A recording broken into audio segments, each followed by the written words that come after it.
Salam, apa kabar Bapak Ibu? Saya berharap Bapak Ibu dalam keadaan yang baik pagi ini, dalam perlindungan Tuhan. Pagi ini saya ingin sharing firman Tuhan dengan judul Mengapa Corona dibiarkan oleh Tuhan? Mengapa judulnya seperti itu? Ya, karena sampai hari ini kita masih dipusingkan oleh virus corona. Hampir semua media, baik televisi, media sosial, semua membicarakan tentang virus corona.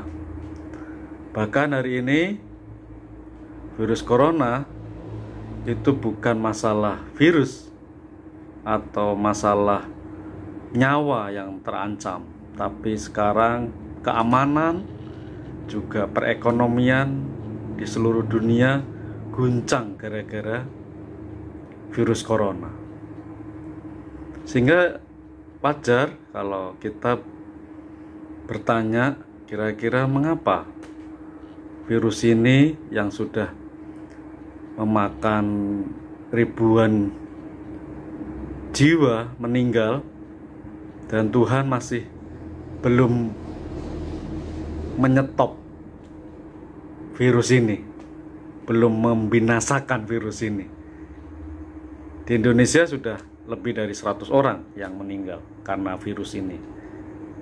Ya, puji Tuhan sudah banyak juga yang sembuh setelah mendapat perawatan.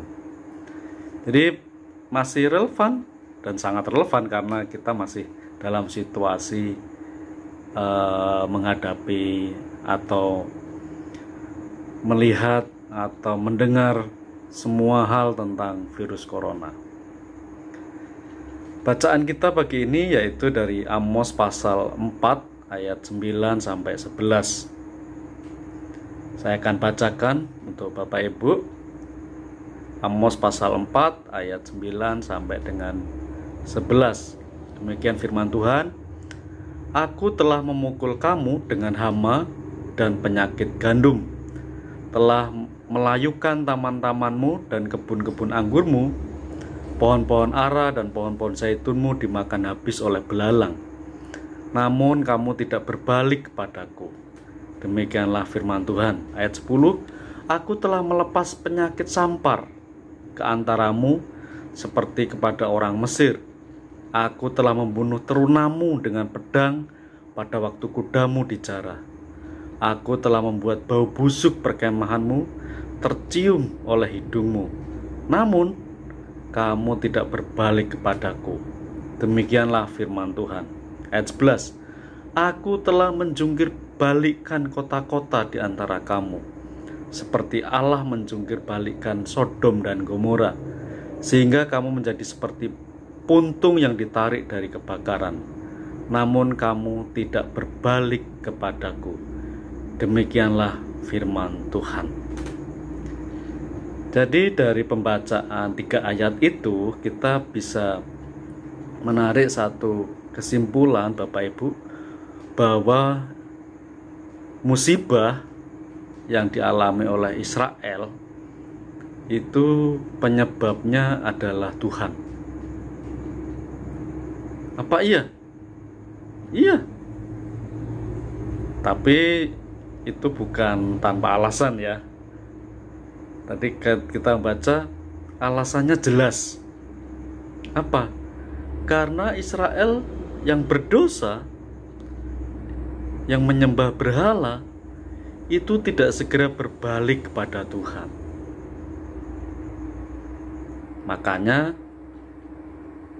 Tuhan menghukum yang situasinya kira-kira mirip dengan situasi kita hari-hari ini, di mana negara-negara banyak yang Tuhan jungkir balikan. Amerika Serikat yang dikenal negara adikuasa begitu rupa, kewalahan menghadapi virus corona. Banyak sekali korban jiwa di sana. Italia, Spanyol. Karena apa? Pasti ada yang salah.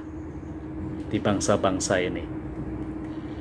Tapi Bapak Ibu, saya mau sampaikan, dan jangan salah mengerti kalau Israel tadi mendapat hukuman itu jelas karena dosa. Tapi sekali lagi ya, bahwa dosa itu memang dapat menyebabkan hal-hal buruk terjadi dalam hidup kita. Tetapi juga harus dimengerti bahwa hal-hal buruk tidak selalu terjadi karena dosa. Beda ya. Jadi saya ulangi lagi, dosa menyebabkan hal-hal buruk bisa terjadi. Tetapi hal-hal buruk tidak selalu terjadi karena dosa. Misalnya nih, ya saya kasih contoh Bapak Ibu. Bapak Ibu ingat peristiwa di Yohanes pasal 9 ya. Kira-kira ayat 1 sampai 3. Di sana ada, saya bacakan saja ya. Waktu Yesus sedang lewat, ia melihat seorang yang buta sejak lahirnya. Murid-muridnya bertanya kepadanya, "Rabi, siapakah yang berbuat dosa? Orang ini sendiri atau orang tuanya, sehingga ia dilahirkan buta?" Jawab Yesus, "Bukan dia dan bukan juga orang tuanya, tetapi karena pekerjaan-pekerjaan Allah harus dinyatakan di dalam dia." Contoh bahwa hal buruk yang dialami oleh orang buta ini, ya, buta sejak lahir, itu bukan kesalahannya dia atau karena dosanya dia atau karena salah orang tuanya. Tetapi apa? Ada rencana Tuhan yang ingin dinyatakan melalui siapa? Melalui orang buta dan orang tua ini.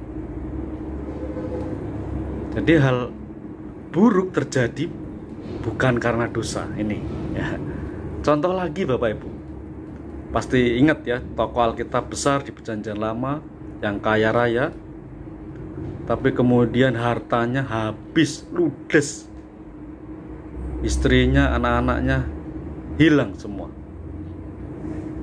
Nggak ada orang kaya mungkin sekaya Ayub di zaman itu dan mungkin juga zaman sekarang. Tapi apa? Semuanya habis. Meskipun nanti Tuhan pulihkan. Tapi musibah yang besar yang dialami Ayub itu bukan karena apa? Bukan karena dosanya Ayub.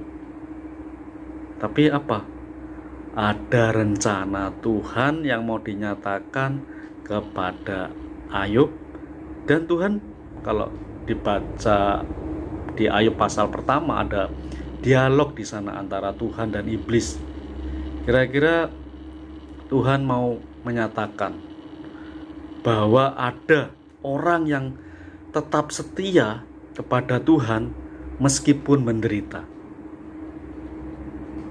Jadi Tuhan pakai Ayub untuk membuktikan kepada iblis bahwa ada orang yang setia atau orang yang tetap setia meskipun mengalami penderitaan.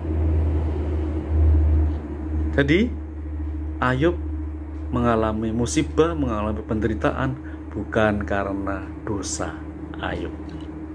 Jadi saya ulangi pernyataan tadi bahwa hal-hal buruk tidak selalu terjadi karena dosa.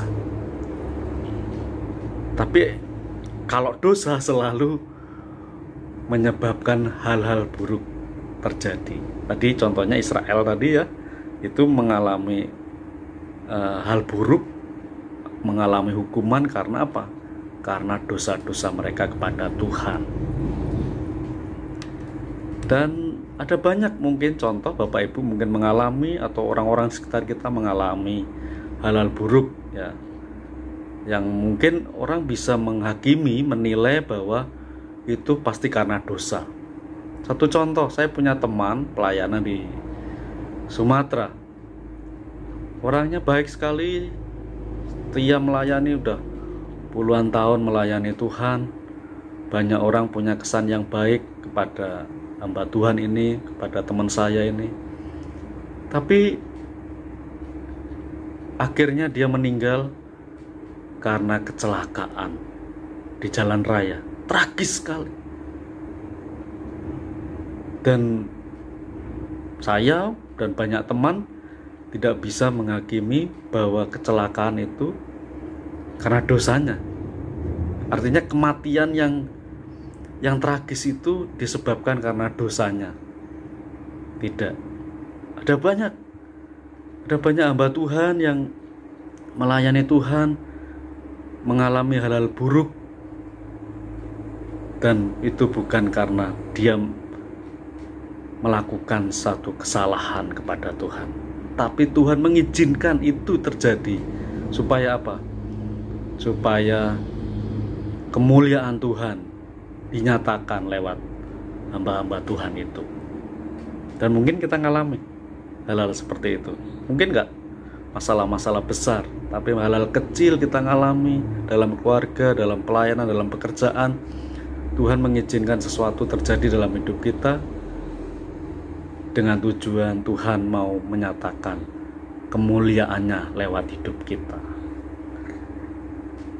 Dalam Kolose pasal 1 ayat 16 dikatakan seperti ini, karena di dalam Dialah telah diciptakan segala sesuatu yang ada di surga dan yang ada di bumi, yang kelihatan dan yang tidak kelihatan, baik singgasana maupun kerajaan, baik pemerintah maupun penguasa. Segala sesuatu diciptakan oleh Dia dan untuk Dia. Jadi kalau yang terjadi dalam hidup kita pasti diciptakan oleh Dia dan untuk Dia. Ingat Bapak Ibu, Tuhan tidak pernah meninggalkan kita. Meskipun Tuhan seolah-olah menggunakan hidup kita ya sebagai alat kemuliaannya. Tuhan mungkin membiarkan hal buruk kita alami. Dia tahu yang terbaik untuk hidup kita. Hanya kita perlu memahami bahwa Tuhan berdaulat atas hidup kita. Dia mau menunjukkan kemuliaannya, kemahakuasaannya melalui hidup kita. Kalau hari ini ada virus corona yang membuat kita bertanya-tanya, kenapa Tuhan diam saja? Ribuan orang meninggal karena corona. Ekonomi dunia diguncang. Ekonomi keluarga kita jadi rumit dan lain sebagainya. Pastikan kita yakin bahwa Tuhan tidak diam saja. Tuhan mengizinkan hal ini terjadi, dan mungkin kita nggak tahu maksudnya, tapi pasti hal terbaik sedang Tuhan kerjakan buat hidup kita, buat negara kita, buat dunia ini. Jadi kalau ada hal buruk terjadi pada manusia, pastilah Tuhan mempunyai suatu rencana indah bagi umat manusia. Karena itu, kesempatan ini mari kita mengoreksi apakah ada hal yang tidak berkenan dari diri kita di hadapan Tuhan, yang menyebabkan hal tidak baik terjadi pada diri kita. Atau kalaupun kita mengalami suatu hal buruk dan kita tidak merasa ada hal yang salah dalam diri kita, berarti ada rencana Tuhan bagi hidup kita. Seperti Ayub. Demikian renungan pagi ini. Semoga menjadi berkat bagi kita semua dan Tuhan Yesus memberkati.